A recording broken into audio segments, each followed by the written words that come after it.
Ada sunyi yang ganjil di balik kemenangan Arsenal baru-baru ini. Kabar burung berembus kencang bahwa sang dirijen lapangan, Martin Odegaard, mulai menatap pintu keluar Emirates Stadium. Yang lebih menyesakkan dada bagi publik London Utara, ia disebut-sebut menaruh hati pada Manchester United, rival domestik yang selama ini berseberangan ideologi. Padahal di bawah tangan dengan Arteta, The Gunners sedang melaju cantik di puncak klasemen. Namun, statistik bicara lain. Kontribusi Odegaard meredup hanya 1 gol dari 19 laga musim ini. Jauh dari memari manis 2 musim lalu saat ia begitu dominan, akun @indikaila membocorkan bahwa Arsenal tengah mengevaluasi peran sang kapten. Bahkan nama Declan Rice sudah disiapkan sebagai pemegang ban kapten yang baru. Drama semakin runcing saat Top Skill Sport UK menyebutkan bahwa Odegaard telah meminta agennya menjalin kontak dengan kubu setan merah. Konon, ia merasa tak lagi dihargai oleh dewan direksi dan staf pelatih. Ada janji-janji yang diingkari dan ketegangan yang memuncak dengan Arteta hingga membuatnya bulat tekad untuk pergi. Jika ini terjadi, kita akan menyaksikan pengkhianatan paling puitis sekaligus menyakitkan dalam sejarah Premier League. Beralih ke tanah Spanyol, Barcelona baru saja menelan pil pahit di derby Catalan. Estadi Municipal Montilivi menjadi saksi bisu runtuhnya dominasi Hansi Flick saat mereka takluk 1-2 dari Girona. Drama ini mencapai puncaknya ketika Lamine Yamal, sang pangeran muda, gagal menunaikan tugas penalti. Bola hanya membentur tiang, seolah alam sedang tak berpihak padanya. Gol Pau Kubarsi sempat memberi harapan, namun Thomas Lemar dan Frank Beltran membalasnya dengan dingin. Laga berakhir kacau dengan kartu merah untuk Joel Roca setelah tackle horornya pada Yamal. Namun, badai yang sesungguhnya justru muncul setelah peluit panjang. Rumor gila beredar bahwa Barca telah menerima tawaran hampir 300 juta euro untuk Yamal, sebuah angka yang sanggup menyembuhkan luka finansial klub namun akan membunuh jiwa tim. Isu kesehatan mental dan persaingan internal dengan Rapinya yang sedang naik daun disebut-sebut membuat Yamal merasa goyah.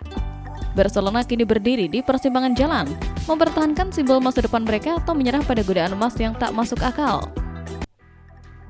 Dunia sepak bola muda mendadak geger setelah Tony Cohen, pemuda 16 tahun dengan DNA Bali, mendapatkan kesempatan langka menjajal trial di Reksasa Spanyol Atletico Madrid. Kabar ini semakin manis saat sang ibu Corina Cohen secara terang-terangan melalui media sosialnya menandai akun resmi Timnas Indonesia.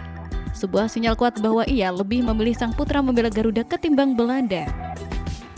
Meski Indonesia kini punya benteng kokoh dalam diri Emil Audero dan Martin Paes, sosok Tony dipandang sebagai investasi masa depan yang sangat menjanjikan.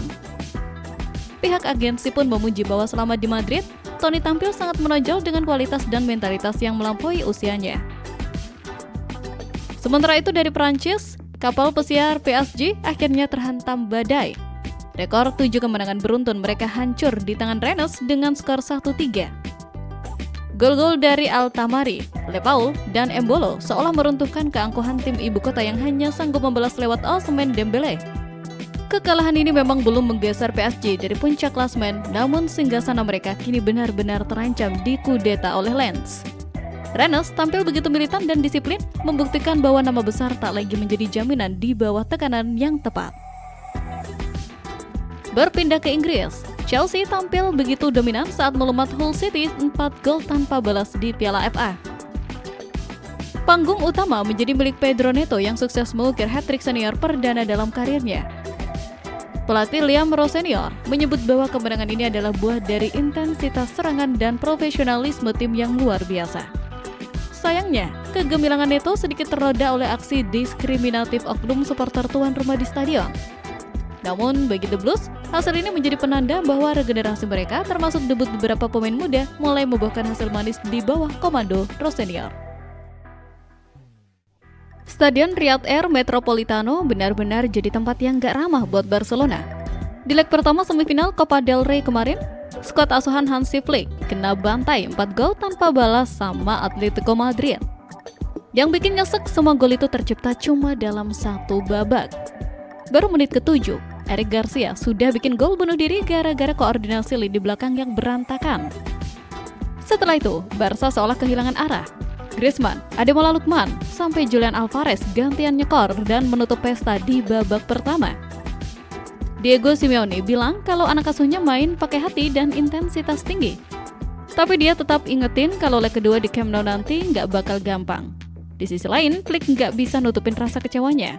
Dia bilang susah buat menang kalau tim kasih hadiah gol di menit awal, apalagi mereka lagi compang-camping tanpa Rashford dan Pedri. Sekarang, Barca punya misi hampir mustahil buat ngejar defisit 4 gol di bulan Maret nanti. Geser ke Inggris, Arsenal kayaknya lagi mulai goyah dalam persaingan gelar Premier League.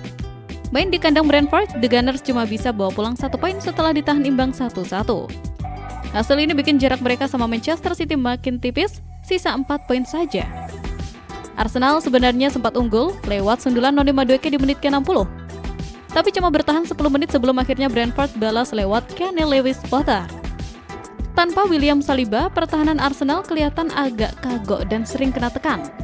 Mikel Arteta mungkin harus mulai putar otak lagi, karena kalau terus-terusan kehilangan poin di fase krusial begini, status pemuncak klasemen bisa beneran lepas. Pertanyaannya sekarang, ini cuma masalah adaptasi sementara atau jangan-jangan Arsenal emang mulai kehabisan bensin? Terakhir, ada cerita menarik dari Arab Saudi soal Ronaldo. Kita tahu Ronaldo sempat mogok main bukan karena cedera, tapi karena kecewa sama manajemen Al Nassr dan PIF yang dianggap kurang dukung tim di bursa transfer. Banyak yang bilang kalau Ronaldo pergi, liga ini bakal kehilangan arah karena dia adalah wajah utama proyek besar di sana. Benarnya, situasi sekarang mulai berbalik arah. Kabarnya, tokoh-tokoh penting di Arab Saudi sampai datang langsung rumah Ronaldo buat bicara baik-baik. Dampaknya nggak main-main, struktur manajemen dirombak, orang kepercayaan Ronaldo ditarik masuk lagi, bahkan presiden klub pun diganti.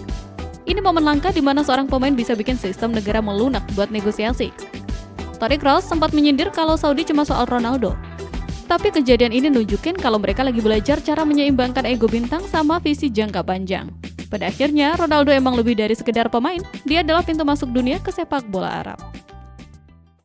Sepak bola terkadang memang sekejam itu. Thomas Frank akhirnya harus merasakan dinginnya pemecatan setelah Tottenham menyerah di tangan Newcastle.